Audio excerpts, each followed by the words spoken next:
এইটাকে মনে হচ্ছে যেন একদম সেই বাদর।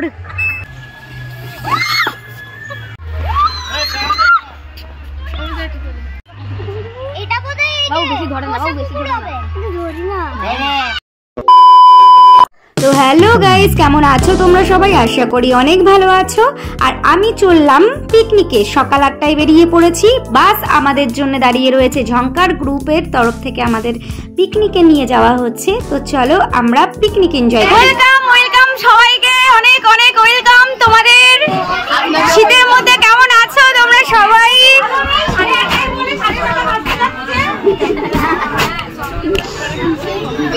আমি বললাম কি সাজা সেজেছে। হ্যাঁ নিশ্চয়ই, যে বলছি তাকে আমাদের পুরা তো আমরা সেলিব্রিটি ব্লগার ঝংকার ডান্স গ্রুপের তরফ থেকে।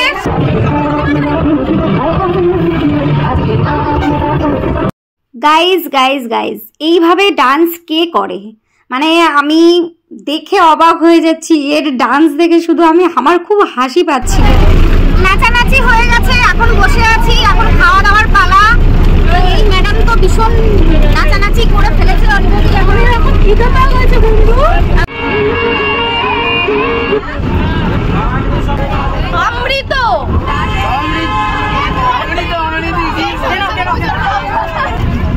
এই মিষ্টি গাইস,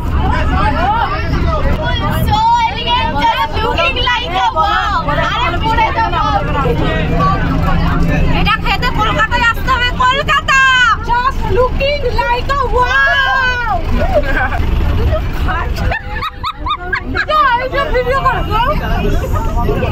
সরি গাইস, আলের মধ্যে কিভাবে ভরছে প্যাটিসটা।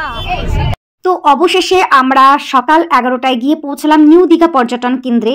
খুব সুন্দর জায়গা, চারিদিকে যেন মনে হচ্ছে চায়ের বাগান হয়েছে, কিন্তু না, এগুলো হচ্ছে একটু পাতাবাহারি গাছগুলো খুব সুন্দর করে কেটে চারিদিকে ডেকোরেট করা হয়েছে। পিকনিক স্পটটা খুবই সুন্দর, দারুণ। কিন্তু আমরা দুঃখের বিষয় এখানে রিলস তেমন বানাতে পারিনি। এখানে ঝর্ণারও রয়েছে, ওয়াটারফলও রয়েছে। আর আমি তো খুবই খুশি, এখানে দারুণ মজা হচ্ছিল। আর এই ছোটো ছোটো বাচ্চারা যেটা মানে খুব মজা করছিল। আমি ভ্লগ বানাচ্ছিলাম বলে ওরা তো হুল্লোড় দিয়ে উঠেছে। চিৎকার করছিস?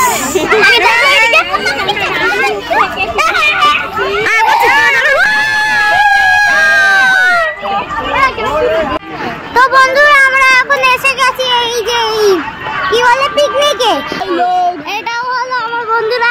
তো বন্ধুরা এটা হলো আমাদের ছাত্রী বন্ধুরা।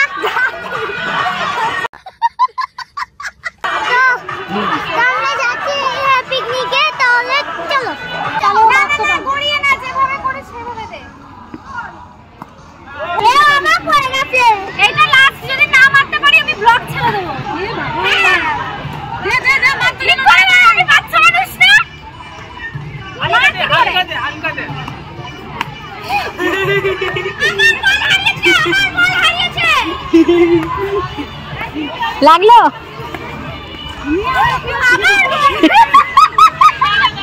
আমার কিন্তু বিশাল বড় ফাড়া গেল একটা। বাবা পকোড়া খাওয়া শুরু করে দিয়েছে। তো এ হাত হাত ধুয়েছিস? হ্যাঁ, কি অবস্থা এখানে? পিকনিকে এসছে না এই মাঠে এসছে?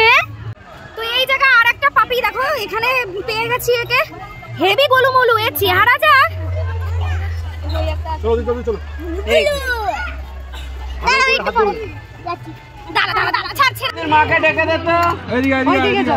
মিস করে দিলাম মৌয়ের এই কথাগুলো। শসা দাও, শসা দাও, লঙ্কা দাও, লঙ্কা দাও।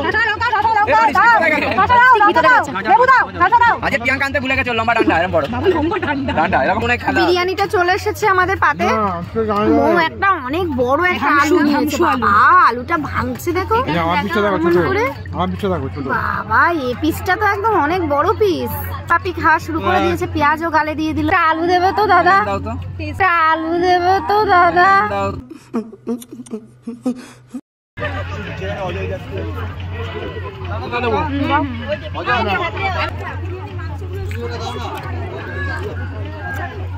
সারাদিন ধরে হই হুল্লোড় পরে এবার আমাদের বাড়ি ফেরার পালা। আর বাড়ি যেতে যেতে এদের নন স্টপ ডান্স, মানে বাসটা পুরোপুরি কাঁপছিল যখনই দাঁড়াচ্ছিল। তো আমরা তো খুব এনজয় করলাম। সবাইকে ধন্যবাদ আমার এই ব্লগটা দেখার জন্য, আর একটা কমেন্ট করে দেবে নিশ্চয়ই, আর সবাই ভালো থাকবে।